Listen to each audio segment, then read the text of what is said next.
Marami na naman pong nagtatanong, no, may mga issues na naman na nauungkat ukol dito sa 2025 budget. Sinasabi po ni dating Pangulong Duterte at ni Congressman Ungab na maraming kulang-kulang na datos dito sa bicameral report ng 2025 GAA. Sinagot naman to ni Executive Secretary Bersamin na hindi maaaring pumirma ang Pangulo sa kulang-kulang na dokumento.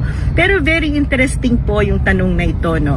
Kasi dalawang dokumento po yung pinag-uusapan natin kasi meron tayong mga ibang kababayan na kinukumpara at tinitingnan yung GAA na nasa DBM website at sinasabi nila na may datos naman. So nagsisinungaling si Pangulong Duterte. Hindi po natin ito ma-verify dahil dalawang dokumento yung pinag-uusapan dito.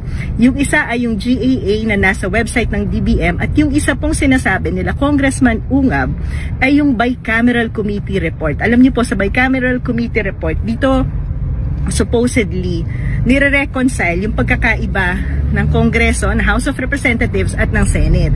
Pag lumabas po yan sa Bicameral Committee, dapat kompleto yung dokumento dahil yaan ang ipapasa bilang batas. Ngayon, kung totoo itong sinasabi ni Congressman Ungab na kulang-kulang ang datos at impormasyon na lumabas dito sa Bicameral Committee, ay hindi po yan maaaring maging batas. At hindi yan maaaring pirmahan ni Pangulong Marcos. Kung totoo pong kulang-kulang yung datos, ay sino ang nag-fill up ng mga kulang-kulang na datos? Hindi po natin masagot, ma-verify kung sino yung tama dahil hina-highlight po nito muli yung problema natin sa bicameral, kung gaano siya ka-opaque, walang accountability, hindi transparent, dahil hindi naman po natin nakikita kung ano nga ba yung report ng Bicameral Committee. Hindi po yan pinapakita sa publiko. Hindi po natin nakikita yung minutes, hindi natin nakikita yung deliberation, hindi natin nakikita kung sino ba sa mga congressman at senador ang nagdagdag, nag-insert na mga kung ano-ano dyan sa Bicameral Committee.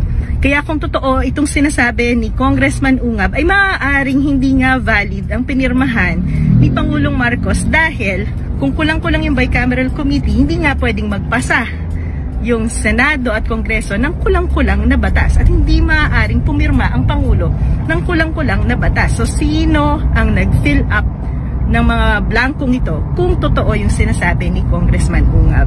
Ngayon, para sa ating mga mamamayang Pilipino, ang pinakamaganda dito ay hamunin natin itong mga congressman at senador natin na kung totoo at nakita nila doon sa bicameral report na kulang-kulang nga itong na-produce na dokumento ng bicameral report. Ang maganda po talaga dyan ay dalhin nila ito sa Supreme Court para once and for all ay makapag-decide na ang Supreme Court ng kung ano nga ba ang scope ng power at mandate ng Bicameral Committee at sana nga ay mas maging transparent at accountable sila.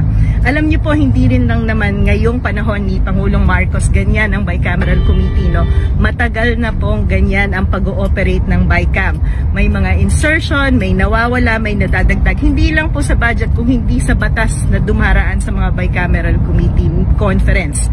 Kaya once and for all, ang hamon ko po kay Congressman Ungab ay mag-file na ng kaso sa Supreme Court tungkol sa incomplete at lack of transparency ng BICAM report.